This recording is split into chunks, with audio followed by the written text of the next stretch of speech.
world-renowned actor and billionaire philanthropist Armand Baines, otherwise known as Armand the Adventurer. All my life, I've been an avid believer in the fact that climate change is a world problem, and as a species, we need to put aside our differences and collectively organize ourselves to solve the problem. Climate change has many negative effects that prevent our economy from allocating resources effectively and efficiently. Furthermore, the rise in temperature affects the environments which our resources are gathered from. Throughout this documentary, we will travel up north to the Arctic and witness natives struggle to survive due to the low amount of resources. From the north, we will travel to the farms of India to inquire the locals about their land and how it's being destroyed by the negative effects of climate change. By raising awareness of the deadly effects of climate change in our economy, we will start a worldwide movement to reduce the damage we have already done.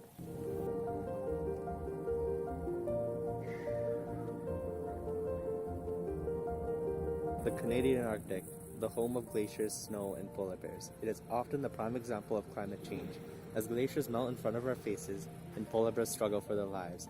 But what we never see is the people closest to all the action, the people who are most affected by the warming of their home. Hi, my name is Rihanna, and I am a native to Baffin Island. This is my home. People of Baffin Island have been living here for hundreds of years. Their daily lives consist of hunting and fishing, but now those lives are in jeopardy. So how has climate change affected these lives?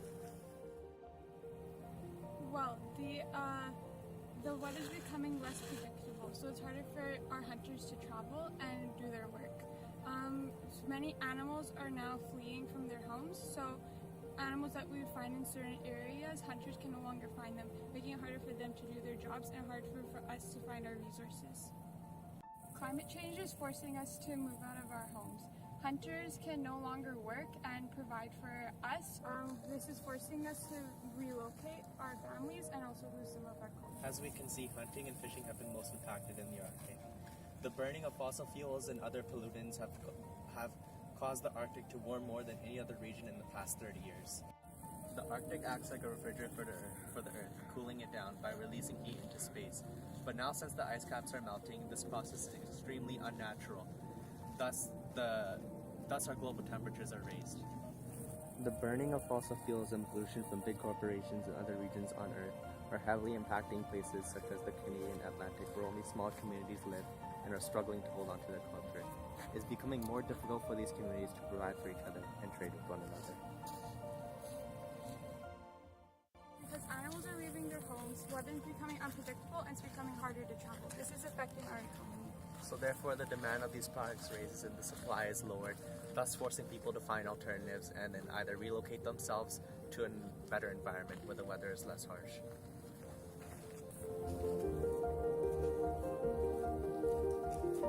Trees such as the one found on Baffin Island are found all over the world. On the other side of the world, India is full of pollution from the air to the water. The economy is suffering due to a lack of supply. India, a country full of life and growth. The farmers of Punjab have worked day and night to cultivate the land, to nourish it, to keep it healthy. But as we will see, the devastating effects of climate change has not only destroyed their crops, but their home as well. We're on our way to meet a local farmer who's going to tell us about the climate effects on their land over here. Hi. Nice to meet you. My name is Lajinder and I'm the local farmer here. This land, as you can see, is mine and it's been passed down from generation to generation. There's a problem so big that for the first time in this family's history, their land could be destroyed. So what negative effects have you witnessed since birth? Well, every year it's getting hotter and hotter. The temperature is rising on a crazy scale. And as you can see, the soil is becoming more dry and the nutrients are leaving the land, making it harder to grow the crops here. Every year we receive less and less rainfall, making it harder to properly water all the crops. And even animals are starting to leave because of the harsh environment and the weather. So even the immense amount of greenhouse gases that are coming from the nearby cities are directly affecting the weather here and causing less and less precipitation. Yes.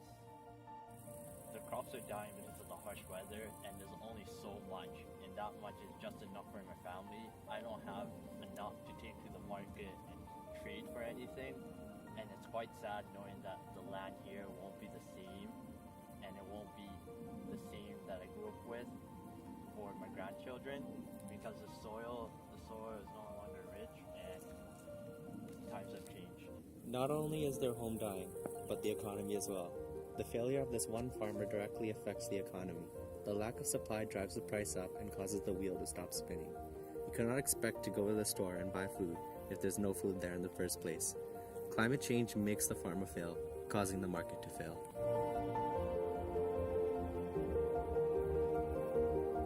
Throughout our documentary, we have witnessed how supply is impacted by the increase in temperature.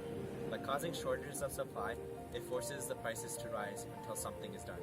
These shortages will cause demand to lower, thus forcing companies to shut down, and thus preventing natives from ever producing these goods ever again. And this comes in the way of their way of life. As individuals, we are powerless, but as a collective group, we wield the power of change. As a species, we cannot allow our only home to die. Therefore, we must stop climate change.